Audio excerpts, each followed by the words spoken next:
Hello guys and welcome back to best car pics. ഇത്രയും കാലം ക്രെറ്റയുടെ കോമ്പറ്റീഷനിൽ നിസാൻ്റെ ഒരു പുതിയ SUV വരുന്നു എന്നുള്ളത് നമ്മൾ കുറച്ച് കാലമായി പറയുന്നു.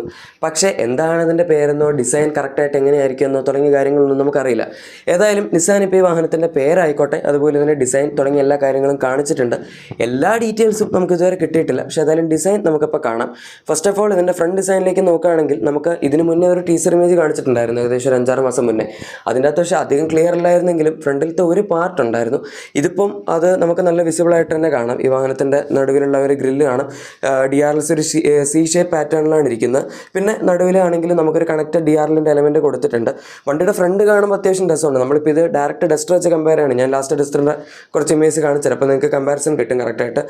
ഡസ്റ്റർ വെച്ച് പ്രത്യേകിച്ച് വലിയ സിമിലാരിറ്റി ഒന്നും ഈ വാഹനത്തിനില്ല. അത്യാവശ്യം നല്ലൊരു ഡിഫറൻഷ്യേറ്റ് ചെയ്യുന്ന ഡിസൈൻ തന്നെയാണ് ഫ്രണ്ടിൽ അവർ കൊടുത്തിരിക്കുന്നത്. പിന്നെ നമുക്ക് അതിൻ്റെ താഴത്തായിട്ട് ഗ്രില്ലിലാണെങ്കിൽ പോലും കുറച്ച് സിൽവർ എലമെൻസും കാര്യങ്ങളൊക്കെ കാണും. നിസാൻ്റെ ലോഗോ അവിടെ കൊടുത്തിട്ടുണ്ട്. ഈവൻ ബമ്പറിൻ്റെ താഴത്താണെങ്കിലും കുറച്ച് സിൽവർ എലമെൻസ് ഒക്കെ കൊടുത്ത് മൊത്തത്തിൽ ഈ വാഹനത്തിൻ്റെ ഡിസൈൻ ഒന്ന് എലവേറ്റ് ചെയ്ത് നിർത്തിയിട്ടുണ്ട്. പിന്നെ ഇതിനകത്ത് അവർ ടെക്ടോൺ എന്ന് പറഞ്ഞൊരു ബാഡ്ജിങ്, ഈ വണ്ടിയുടെ പേര് ബൈ ദ വേ നിസാൻ ടെക്ടോൺ എന്നായിരിക്കും. ഇത് നമ്മുടെ ടെക്ടോണിക് പ്ലേറ്റ്സ് അങ്ങനത്തെ സാധനങ്ങളൊക്കെ ഉണ്ടല്ലോ, അതിന് ഇൻസ്പിറേഷൻ എടുത്താണെന്ന് പറയാം. ഹിമാലയാസ് അങ്ങനത്തെ സാധനങ്ങളൊക്കെ അവർ ഇതിൻ്റെ റിവീൽ വീഡിയോയിൽ പറയുന്നുണ്ടായിരുന്നു. സോ അതൊക്കെയാണ് ഈ വാഹനത്തിൻ്റെ പേരിൻ്റെ ഒരു ഇത്. എനിക്ക് പേഴ്സണലി ഈ പേര് അത്ര ഇഷ്ടപ്പെട്ടില്ല. നിസാൻ്റെ ടെക്ടോൺ എന്ന് പറയുമ്പോൾ എന്തോ ഒരു സുഖമുണ്ട്. എന്തായാലും കുഴപ്പമില്ല, അവർക്ക് ഇതിൻ്റെ കിക്സ് എന്ന് പറഞ്ഞ ഒരു രീതിയിൽ വിളിക്കാൻ പറ്റില്ല. അത് അന്നത്തെ ഭയങ്കര ഒരു വലിയ ഫ്ലോപ്പ് വണ്ടിയായിരുന്നു. അതിന് മുന്നേ വന്ന ടെറാനോ ആണെങ്കിൽ പോലും അത്ര പോപ്പുലർ അല്ലായിരുന്നു. അതുകൊണ്ട് ഒരു പഴയ നെയിം പ്ലേറ്റ് ഇട്ട് ഇപ്പോൾ റെനോയിന് ഡസ്റ്റർ എന്ന് പറഞ്ഞ് ഇറക്കിയാലും അതുപോലെ നിസാന് ചെയ്യാൻ പറ്റില്ലായിരുന്നു. അതുകൊണ്ടാണ് ഈ വണ്ടി ഈ പേരിൽ ഇറക്കുന്നത്. പിന്നെ ഇതിൻ്റെ ഹുഡിൽ അവർ ഈ ഒരു ടെക്ടോണിൻ്റെ ബാഡ്ജും കൊടുത്തിട്ടുണ്ട്. അതും എനിക്കൊരു ഇത്തിരി ഓവർ വലിയ സൈസായിട്ട് തോന്നി. കുറച്ചും കൂടി ചെറുതായിട്ട് കൊടുത്തിരുന്ന കുഴപ്പമില്ലായിരുന്നു. ഇതിപ്പോൾ അതൊരു ഇത്തിരി ഓക്കേഡായിട്ടുണ്ട്. ബട്ട് എനിവേ ഇതൊക്കെ ഓപ്ഷണൽ ആയിട്ടുള്ള കാര്യങ്ങളായിരിക്കും. ഇതിൻ്റെ ഡിസൈൻ ഓൾമോസ്റ്റ് പ്രൊഡക്ഷൻ റെഡിയാണ്. ഒരു 90 to 95% പ്രൊഡക്ഷൻ റെഡിയാണെന്ന് നമുക്ക് പറയാം. കണ്ടാൽ ഇപ്പോഴും ചെറിയൊരു കോൺസെപ്റ്റ് മോഡൽ പോലെയൊക്കെ ഉണ്ടെങ്കിലും റിയൽ ലൈഫിൽ വരുന്ന ഡിസൈൻ ഇതുപോലൊക്കെ തന്നെ ആയിരിക്കും. ഇതിൻ്റെ ലെങ്ത് ഏകദേശം 4.3 to 4.4 മീറ്റേഴ്സിന് ഇടയിലായിരിക്കും വരുന്നത്. അതായത് കറക്റ്റ് നമ്മുടെ ഒരു ക്രെറ്റ ആ സെഗ്മെൻറ്റിലുള്ള വണ്ടികളുടെയൊക്കെ സൈസ്. അലോയ്സ് ആണെങ്കിലും നമുക്കിതിനകത്ത് 18 ഇഞ്ച് വീൽസ് കിട്ടുന്നതായിരിക്കും. വീൽസിൻ്റെ ഡിസൈൻ ഇങ്ങനെ ആയിരിക്കും എന്നുള്ളത് അറിയില്ല. പക്ഷേ ഏതായാലും 225 സെക്ഷനാണ് ഇതിനകത്ത് ടയേഴ്സിൻ്റെ വിട്ട് വരാൻ പോകുന്നത്. ഈ സെഗ്മെൻറ്റിൽ എല്ലാ വണ്ടികളിലും 215 ഉള്ളൂ. സോ അത് വെച്ച് കമ്പയർ ചെയ്യുമ്പോൾ ഇതിന് ഇത്തിരി കൂടെ വിട്ട് കൂടിയ ടയേഴ്സാണ് വരുന്നത്. പിന്നെ 18 ഇഞ്ച് ഉണ്ട്. 18 ഇഞ്ച് ഇപ്പോൾ കുറച്ച് കോമൺ ആണ്, പക്ഷെ എന്നാലും ഏറ്റവും മാക്സിമം സൈസും ഈ സെഗ്മെൻറ്റിലുള്ളത് 18 ഇഞ്ച് തന്നെയാണ്. അതല്ലാണ്ട് നോക്കുകയാണെങ്കിൽ ഇതിൻ്റെ ഫ്രണ്ടിലത്തെ ഡോർസിൻ്റെ അവിടെ അവരൊരു ഡിസൈൻ എലമെൻറ്റ് പോലെ കൊടുത്തിട്ടുണ്ട്. അതും ഹിമാലയാസിൻ്റെ ഒരു പാറ്റേൺ ഇൻസ്പയർ ചെയ്ത് കൊടുത്തിരിക്കുന്നതാണെന്ന് അവർ പറയുന്നു. പിന്നെ നമ്മുടെ ബാക്കിലത്തെ ഡോർ ഹാൻഡിൽസ് ആണെങ്കിലും സി പില്ലർ മോഡലാണ്, സാധാരണ പൊസിഷനിലല്ല. അതായത് ഫ്ലഷ് ഫിറ്റിംഗ് ഡോർ ഹാൻഡിൽസ് ഒന്നും ഫ്രണ്ടിലാണെങ്കിലും കൊടുത്തിട്ടില്ല. സാധാരണ conventional full type door handles തന്നെയാണ്. പക്ഷെ എന്നാലും സംഭവം ഓവറോൾ സൈഡ് കാണുമ്പം അത്യാവശ്യം നല്ല രസമുണ്ട് വണ്ടി. ഈവൻ ഇതിൻ്റെ ബാക്കിലേക്ക് വരുമ്പോഴാണെങ്കിലും ആ ക്വാർട്ടർ ഗ്ലാസിൻ്റെ ആ ഒരു ഏരിയയിൽ ഒരു ടേപ്പേർഡ് ഫിനിഷും കൊടുത്തിട്ടുണ്ട്. സോ മൊത്തത്തിൽ ചില ഡിസൈൻ എലമെൻറ്റ്സ് ഒക്കെ അവരുടെ ഫ്ലാഗ്ഷിപ്പ് വാഹന പാട്രോളിൽ നിന്നും കടമെടുത്തിട്ടുണ്ട് എന്ന് പറയും. ഈവൻ ഫ്രണ്ടിൽ വരുന്ന ഒരു ഡിസൈൻ ഇനി ബാക്കിലാണെങ്കിൽ പോലും ആ സി ഷേപ്ഡ് പാറ്റേൺ ഉള്ള ഹെഡ്ലൈറ്റ്സും സാധനങ്ങളൊക്കെ ഒരു പരിധിവരെയൊക്കെ നമ്മൾ പാട്രോളിൻ്റെ പുതിയ ജനറേഷനിൽ കണ്ടിട്ടുള്ളതാണ്. റിയർ ഡിസൈൻ എടുക്കുകയാണെങ്കിലും നമുക്ക് കണക്റ്റഡ് ടെയിൽ ലാംപ്സ് ഇതിനകത്ത് കിട്ടുന്നുണ്ട്. ടെയിൽ ലാംപ്സ് ആണെങ്കിലും ഫ്രണ്ടിൽ കണ്ടതുപോലെ തന്നെ കറക്റ്റ് സി ഷേപ്പ് ഡിസൈനിൽ തന്നെയാണ് വരുന്നത്. ആൻഡ് ആ കണക്റ്റഡ് ടെയിൽ ലാംപ്സിന് നടുവിൽ തന്നെ ഒരു നിസാൻ്റെ ലോഗോയും കൊടുത്തിട്ടുണ്ട്. ബാക്കും കാണാൻ അത്യാവശ്യം നല്ല രസമുണ്ട്. നമ്മളിപ്പോൾ ഡസ്റ്ററിൽ നോക്കുകയാണെങ്കിൽ കുറച്ചും കൂടെ റഗഡ് ആയിട്ടുള്ള ഡിസൈനായിട്ടാണ് എനിക്ക് പേഴ്സണലി തോന്നിയിട്ടുള്ളത്. ഇത്രയും ഒരു ഡിസൈൻ ഫ്ലെയർ ഒന്നും അതിൻ്റെ അകത്ത് ഇല്ലായിരുന്നു. പക്ഷേ ഈ വണ്ടിയിലേക്ക് വരുമ്പോഴേക്കും കുറച്ചും കൂടെ സ്പോർട്ടി ആയിട്ടുള്ളൊരു ഡിസൈനായിട്ടാണ് എനിക്ക് പേഴ്സണലി ഫീൽ ചെയ്തത്. നിങ്ങൾക്ക് എന്താണ് തോന്നുന്നത് എന്ന് തീർച്ചയായും താഴെ കമൻസിൽ പറയാം. പിന്നെ നമ്മൾ ഡസ്റ്ററിൽ കണ്ട പോലെ തന്നെ ബാക്കിൽ ഇതിനകത്ത് സ്പോയിലർ, പിന്നെ definitely rear wiper washer, D4 അങ്ങനത്തെ കാര്യങ്ങളൊക്കെ ഉണ്ടാവും. ബമ്പറിലാണെങ്കിലും കുറച്ച് സിൽവർ ആക്സൻസ് ഒക്കെ തീർച്ചയായും അവർ കൊടുക്കും. ഇതൊക്കെയാണ് ഇതിനകത്ത് ഇപ്പോൾ ബാക്കിലുള്ളത്. ഇത് ഫുള്ളി പ്രൊഡക്ഷൻ സ്പെക്ക് അല്ലാത്തതുകൊണ്ട് തന്നെ ബാക്കിൽ വണ്ടിയുടെ പേരൊന്നും എഴുതിയിട്ടില്ല. പക്ഷെ അതെന്തായാലും വണ്ടി വരുന്ന സമയത്ത് അവർ എഴുതുന്നതായിരിക്കും. പിന്നെ വേറൊരു ചേഞ്ച് ഉള്ളത്, ഇപ്പോൾ പുറത്തിറക്കിയിരിക്കുന്ന റെനോയുടെ പുതിയ ജനറേഷൻ ഡസ്റ്ററിലാണെങ്കിലും ടെയിൽ ലാംപ്സ് ഒന്നും കണക്റ്റഡ് അല്ല.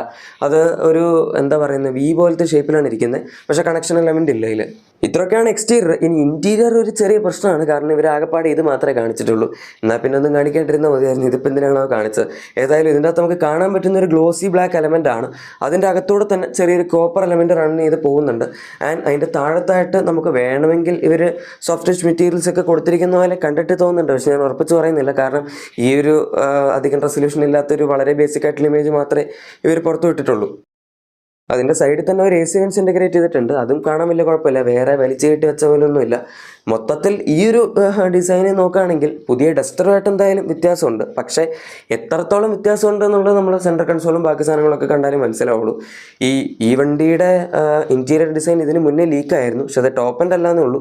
ഇതിൻ്റെ ബേസ് മോഡലിൻ്റെ ഡിസൈനാണ് ലീക്കായത്. ഞാൻ ജസ്റ്റ് റെഫറൻസിന് വേണ്ടി ഡസ്റ്ററിൻ്റെ ഡിസൈൻ കാണിച്ചു തരാം. ഇതാണ് നമ്മുടെ പുതിയ ജനറേഷൻ ഡാഷ്യ ഡസ്റ്ററിൻ്റെ ഇൻറ്റീരിയർ. റെനോ ഡസ്റ്ററിലേക്ക് വരുമ്പോഴേക്കും ഇതൊക്കെ തന്നെയാണ്. പുറത്തുള്ള ഡസ്റ്റർ സെയിം, അതായത് റെനോയുടെ ആണെങ്കിലും ഡാഷ്യയുടെ ആണെങ്കിലും ഈ സെയിം ഇൻറ്റീരിയറാണ് വരുന്നത്. പക്ഷേ ഇവിടെ ഇന്ത്യയിലേക്ക് വരുമ്പോഴേക്കും അവർ കുറച്ച് ചെറിയ ചെറിയ മൈനർ ട്വീക്സ് ഒക്കെ വരുത്തുമായിരിക്കും. പക്ഷേ ഒരുപാട് ചേഞ്ച് എക്സ്പെക്ട് ചെയ്യേണ്ട. ഇത് വെച്ച് കമ്പയർ ചെയ്യുമ്പോൾ എന്തായാലും ഇതിൻ്റെ റൈറ്റ് സൈഡ് നിങ്ങൾ നോക്കിയാൽ മതി. കാരണം ഇത് ലെഫ്റ്റ് ഹാൻഡ് ഡ്രൈവ് വണ്ടി ആയതുകൊണ്ട് തന്നെ നമ്മൾക്കിപ്പം മറ്റേ വണ്ടിയില്ല ടെക്ടാണിൽ കാണാൻ പറ്റിയത് അതിൻ്റെ ലെഫ്റ്റ് ആയിരുന്നു. പക്ഷേ ഇതിനകത്ത് റൈറ്റ് സൈഡാണ് നമ്മളിപ്പോൾ നോക്കേണ്ടത്. സോ അത് വെച്ച് നോക്കുമ്പോൾ ഇതിനകത്ത് മൊത്തം ഒരു സിൽവർ പാറ്റേൺ ആണ് അവർ പിടിച്ചിരിക്കുന്നത്. പിന്നെ AC വെൻസിലാണെങ്കിലും ഈ വണ്ടിയുടെ ഫ്രണ്ടിൽ നമുക്ക് ഈ ഒരു ടൈപ്പ്, ഇപ്പോൾ ഇതിൻ്റെ AC വെൻസിൻ്റെ ഡിസൈൻ കണ്ടില്ലേ, അതുപോലത്തെ ടൈപ്പ് DRLs ആണ് വരുന്നത്. സോ അത് തന്നെയാണ് ഇവർ അകത്തും ഇമിറ്റേറ്റ് ചെയ്യാൻ ശ്രമിച്ചിരിക്കുന്നത്. പക്ഷേ ടെക്ടോണിൽ അങ്ങനെയൊന്നും ഇല്ലായിരുന്നു. അവർ പുറത്ത് കൊടുത്തിരിക്കുന്നത് ഇമിറ്റേറ്റ് ചെയ്യാൻ നോക്കിയിട്ടില്ല. പിന്നെ കുറച്ചും കൂടി ഡിസൈൻ ഫ്ലെയർസിലും, അതായത് ഗ്ലോസി ബ്ലാക്ക് എലിമെൻ്റ്, അതിലൊക്കെ വ്യത്യാസമുണ്ട്. ഇതിനേക്കാൾ കുറച്ചും കൂടി പ്രീമിയം ആയിട്ട് ടെക്ടോണിൻ്റെ ഇൻറ്റീരിയേഴ്സ് തോന്നുന്നുണ്ട്. പക്ഷേ നമുക്ക് ഇന്ത്യൻ സ്പെക് ഡസ്റ്ററിലേക്ക് വരുമ്പോഴേക്കും കുറച്ചും കൂടി ചേഞ്ചസ് ഉള്ളതുകൊണ്ട് മെറ്റീരിയൽസിൻ്റെ ക്വാളിറ്റി, സോഫ്റ്റ് ടച്ച് മെറ്റീരിയൽസ് ഒക്കെ അവർ ആഡ് ചെയ്യുമായിരിക്കും. ഫീച്ചേഴ്സ് ഒഫീഷ്യലി കൺഫേം ആയിട്ടില്ല, പക്ഷേ എക്സ്പെക്റ്റഡ് കാര്യങ്ങൾ പറയാം. ഒന്ന് 10.1 ഇഞ്ചസിൻ്റെ വയർലെസ് ആൻഡ്രോയിഡ് ആപ്പിൾ കാർപ്ലേക്കാൾ ഇൻഫോർടൈം സിസ്റ്റമാണ്. പിന്നെ 7 ഇഞ്ച് അല്ലെങ്കിൽ 8 ഇഞ്ച് വരുന്ന ഒരു ഇൻസ്റ്റന്റ് ക്ലസ്റ്ററാണ്. സ്റ്റിയറിംഗ് വീലിൻ്റെ ഡിസൈൻ ഇത് തന്നെയായിരിക്കും, അതിൽ വ്യത്യാസമൊന്നും ഉണ്ടാവില്ല.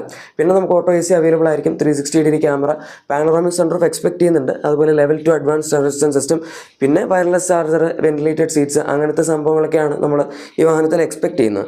ഇതിൻ്റെ ബേസ് മോഡലിൻ്റെ ഇൻറ്റീരിയർ നിങ്ങൾക്ക് ഇപ്പോൾ ഇവിടെ കാണാം. സ്റ്റിയറിംഗിൻ്റെ അകത്ത് ടോപ്പിലും താഴെയും രണ്ടും ഒരു ഫ്ലാറ്റ് ബോട്ടം, ഫ്ലാറ്റ് ഫിനിഷ് കൊടുത്തിട്ടുണ്ട്, ബോട്ടം അല്ല. ആൻഡ് അതിൻ്റെ അകത്ത് തന്നെ കുറച്ച് മാനുവൽ AC കൺട്രോൾസും കാര്യങ്ങളൊക്കെ കാണാം. അത് ബേസ് മോഡൽ ആയതുകൊണ്ടാണ്. ഏതായാലും ബാക്കി കാര്യങ്ങളൊക്കെ അവർ കവർ ചെയ്തിരിക്കുന്നുണ്ട്. എന്തൊക്കെയാണ് ഇനി കിട്ടാൻ പോകുന്നത് എന്നറിയില്ല. പക്ഷേ നമ്മൾ ഇതിന് മുന്നേ ടെക്ടോണിൻ്റെ ഇൻറ്റീരിയേഴ്സ് അങ്ങനെ കണ്ടിട്ടില്ലായിരുന്നു, ഡസ്റ്ററിനെ മാത്രമേ കണ്ടിട്ടുണ്ടായിരുന്നുള്ളൂ. അതുകൊണ്ട് ജസ്റ്റ് റെഫറൻസിന് വേണ്ടി കാണിച്ചതാണിത്. നിങ്ങളിപ്പം ഒരുപാട് സീരിയസ് ആക്കി ഇതിന് ഇൻറ്റീരിയർ എടുക്കണ്ട, കാരണം base മോഡലാണല്ലോ.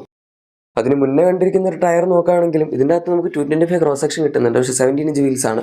So base മോഡലിലാണെങ്കിലും 17 inch wheels കിട്ടുന്നുണ്ട്. 225 ക്രോസ് സെക്ഷൻ ബേസ് മോഡൽ മുതലുണ്ട്. എന്താണ് നിസാൻ ഉദ്ദേശിച്ചതെന്ന് അറിയില്ല, പക്ഷേ എനിവേ കിടക്കട്ടെ, കുഴപ്പമൊന്നുമില്ല. ഇത്രയൊക്കെ കാര്യങ്ങൾ നമുക്കിപ്പോൾ ഈ വാഹനത്തെ പറ്റി അറിയാം. പവർ ട്രെയിൻ ഓപ്ഷൻസ് അവർ ഇതുവരെ ഒന്നും വിട്ട് പറഞ്ഞിട്ടില്ല. ഇതിന് മുന്നേ നമ്മൾ പറഞ്ഞുകൊണ്ടിരുന്ന പോലെ ഗസ് വർക്ക് മാത്രമേ ഉള്ളൂ, നിസാനായിട്ട് പറഞ്ഞിട്ടില്ല. ഓട്ടോകാർ ഇന്ത്യ ഒരിടയ്ക്ക് ഓട്ടോകാർ പ്രോ റിപ്പോർട്ട് ചെയ്ത് 1.3 ടർബോ പെട്രോൾ എഞ്ചിൻ എന്തായാലും ഉണ്ടാവുന്നതാണ്. അതുണ്ടെങ്കിൽ കുഴപ്പമൊന്നുമില്ല. 154 bhp ഒക്കെ ജനറേറ്റ് ചെയ്യുന്ന അത്യാവശ്യം നല്ല എഞ്ചിനാണ്. മെർസിഡീസിൻ്റെ A ക്ലാസ് അങ്ങനത്തെ വണ്ടികളൊക്കെ ഉപയോഗിക്കുന്ന എഞ്ചിൻ കൂടിയാണ്. പിന്നെ അതിൻ്റെ അകത്ത് 7 സ്പീഡ് ഡ്യുവൽ ക്ലച്ച് ഓട്ടോമാറ്റിക് വെച്ച് ഇവിടെ വരും എന്നാണ് പറഞ്ഞിരുന്നത്. ഈ വണ്ടി ഏതായാലും പെട്രോൾ മാത്രമേ ഉണ്ടാവുള്ളൂ എന്നുള്ള കാര്യത്തിൽ സംശയമൊന്നും വേണ്ട. ഡീസൽ തീർച്ചയായും ഉണ്ടാവില്ല. പിന്നെ നമുക്ക് ബേസിക് വേരിയൻസിൽ ചിലപ്പോൾ ഒരു വില കുറച്ച് ഇറക്കാൻ ഒരു പക്ഷേ മാഗ്നൈറ്റിലും കൈക്കറിലും ഒക്കെ ഉള്ള 1 ലിറ്റർ ടർബോ പെട്രോളും കൂടെ കൊടുക്കാം എന്ന് വിചാരിക്കാം. അത് വരുവാണെങ്കിലും ഓട്ടോമാറ്റിക് ഉണ്ടെങ്കിൽ മിക്കവാറും CVT തന്നെ ആയിരിക്കും. പിന്നെ ചിലപ്പോൾ പവർ കുറച്ച് കൂട്ടുമായിരിക്കും, കാരണം 100 bhp മാത്രമേ മാഗ്നൈറ്റ് ഉള്ളൂ. അതെന്തായാലും ഇത്തിരി കൂടെ കൂട്ടാതെ വണ്ടിയിൽ കൊടുത്തു കഴിഞ്ഞാൽ അണ്ടർ പവർഡായി പോകും. ഇനി ലേറ്റർ സ്റ്റേജിൽ നമുക്ക് എക്സ്പെക്ട് ചെയ്യാൻ പറ്റുന്ന ഹൈബ്രിഡ് സിസ്റ്റമാണ്. അത് ഒരു ഫുൾ ഹൈബ്രിഡ് സിസ്റ്റം തന്നെയായിരിക്കും. പക്ഷേ എപ്പോഴത്തേക്ക് വരുമെന്നറിയില്ല. ഇനീഷ്യൽ ലോഞ്ചിൻ്റെ സമയത്ത് എന്തായാലും ഹൈബ്രിഡ് ഒന്നും ഉണ്ടാവില്ല. ടർബോ പെട്രോൾ എഞ്ചിൻസ് മാത്രമേ ഉറപ്പായിട്ടും ഉണ്ടാവുകയുള്ളൂ. CNG ഉണ്ടാവുമോ ഇല്ലയോ എന്നുള്ളത് നമ്മൾ കണ്ടറിയേണ്ടി വരും. ഈ വണ്ടിയുടെ ഒഫീഷ്യൽ ലോഞ്ച് അവർ പറഞ്ഞിരിക്കുന്നത് 2026 സെക്കൻഡ് ക്വാർട്ടറിലാണ്. അതായത് ഏപ്രിൽ ടു ജൂണിൻ്റെ ഇടയിൽ എപ്പോഴെങ്കിലൊക്കെ ആയിരിക്കും വണ്ടി വരുന്നതെന്നാണ് പറഞ്ഞിരിക്കുന്നത്. എന്താണ് നിങ്ങൾക്ക് ഈ വണ്ടിയെ പറ്റി തോന്നുന്നത്? നിങ്ങളുടെ അഭിപ്രായം തീർച്ചയായും താഴെ കമൻസിൽ പറയാം. പിന്നെ നിങ്ങളുടെ എക്സിസ്റ്റിംഗ് വാഹനത്തിന് എന്തെങ്കിലും ആക്സറീസോ ക്ലീനിങ് പ്രൊഡക്ട്സ് ആണെങ്കിൽ നമ്മുടെ ഡിസ്ക്രിപ്ഷൻ അല്ലെങ്കിൽ പ്രൊഡക്ട്സ് ആയി ചെക്കൗട്ട് ചെയ്യുക. വീഡിയോ ഇഷ്ടപ്പെട്ടെങ്കിൽ ലൈക്കും സബ്സ്ക്രൈബും ഷെയറും കൂടെ ചെയ്ത് നമ്മൾ സപ്പോർട്ടും കൂടെ ചെയ്തേക്കാം. നമുക്ക് മറ്റൊരു വീഡിയോയിൽ കാണാം. അതുവരെ thank you for watching my video and good bye.